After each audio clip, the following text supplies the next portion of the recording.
তো বস আজকের এই ভিডিওতে আমরা ইন্ডিয়ান সিনেমার বেশ কিছু আপডেটস দেবো। তবে তার আগে সিতারে জমিন পর যে ছবিটা গতকাল সিনেমা হলে মুক্তি পেয়েছে, সেই ছবিটা নিজের প্রথম দিনে কেমন কি কালেকশন করেছে সেটা আপনাদের সঙ্গে শেয়ার করে নিই। দেখুন, এই ছবিটা রিভিউ আমি দিয়েছি, আমার ছবিটা বেশ ভালো লেগেছে, আমি ছবিটা এনজয় করেছি এবং আমার মনে হয় আপনাদের পরিবার নিয়ে ছবিটা দেখা উচিত, আপনাদের ভালো লাগবে। এবার যারা দেখে নিয়েছেন অলরেডি তাদের কী অপিনিয়ন সেটাও কমেন্ট বক্সে জানাবেন।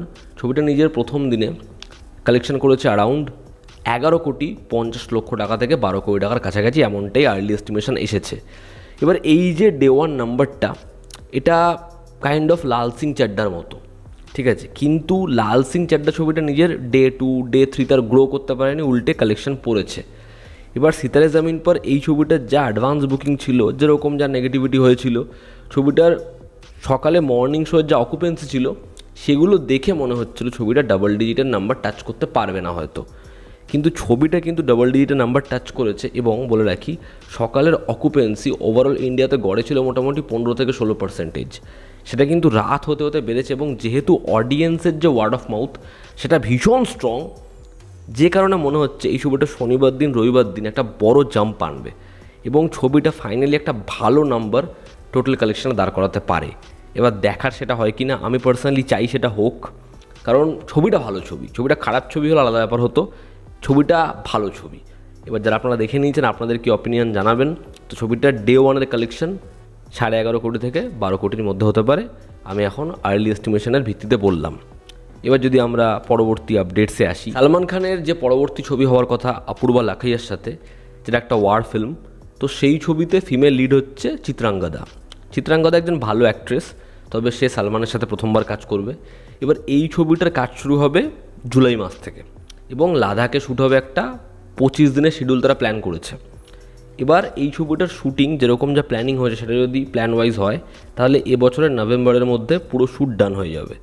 তো দেখার, এই ছবিটা একটা ব্যয়বহুল ছবি, তারা একটা বড় সেট আপ ভেবেছে, সালমান খান তাকে আবার আগের একটা শেপে আসতে দেখা যাচ্ছে। দেখার ছবিটা কেমন হয়, ছবির ডিরেক্টরের প্রতি আমার ভরসা নেই যদিও, তবে ছবিটা ভালো হতেও পারে। দেখার ছবিটা হয় কেমন। তো ছবিটার কাজ শুরু হচ্ছে জুলাই মাস থেকে, মানে পরের মাস থেকে। আমরা যদি পরবর্তী আপডেটে আসি, তো সেটা হচ্ছে জলি LLB 3 নিয়ে।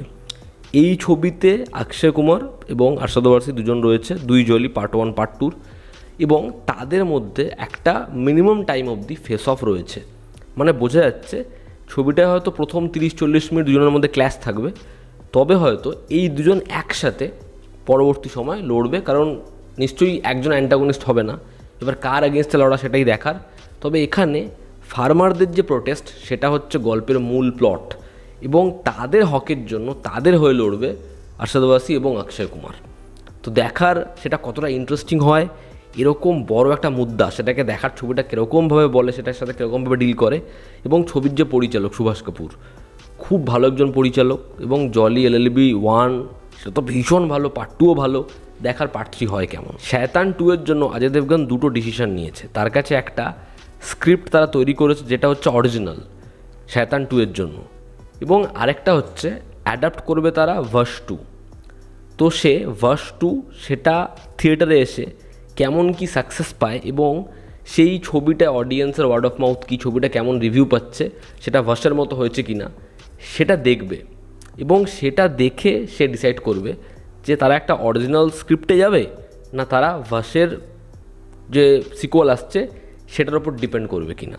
তো এই কারণেই না অজয় দেবগন যেভাবে রিমেক করে, এবং তার যে এই ধ্যান ধারণা সব বিষয়, যেরকমভাবে সে স্টেপ নেয়, যেরকমভাবে আমরা আগের দিন তিনিয়ারিতেও এটা নিয়ে আলোচনা করছিলাম, যেভাবে সে যখন রিমেক করছে সেই ছবিটাকে অ্যাভেলেবেল হতে দিচ্ছে না, এই যে স্ট্র্যাটেজিগুলো তার, সেগুলো বারবার তার ফরে কাজ করেছে এবং এবারও মনে হচ্ছে কাজ করবে। এবং শয়তানি ইউনিভার্সটা এত বড় হয়ে যাবে যে লোকে সেটার জন্য এবার এক্সাইটেড হবে, যত ছবি এগোবে তত। এবং অন্তিম যেটা আপডেট, আমরা এড শিরানের লেটেস্ট গান দেখেছি, যেখানে শাহরুখ খানকে ফিচার করতে দেখা গেছে। এবার যেটা আপডেট, শাহরুখ খানের দ্য কিং ছবিতে তার গান থাকতে চলেছে। দেখুন, এর আগে একনের গান শাহরুখ খানের ছবিতে, সেটা তো লোকে ভীষণভাবে এনজয় করেছে। দেখার দ্য কিংয়ে যদি থাকে সেটা কতটা সারপ্রাইজিং হয়, কতটা মজার হয়। তো এই ছিল আজকের লেটেস্ট আপডেটস এবং বক্স অফিস কালেকশন। তোমাদের কি অপিনিয়ন জানিও, জনতা আমাদের পাশে আছে। আবার দেখা হচ্ছে, টেক কেয়ার।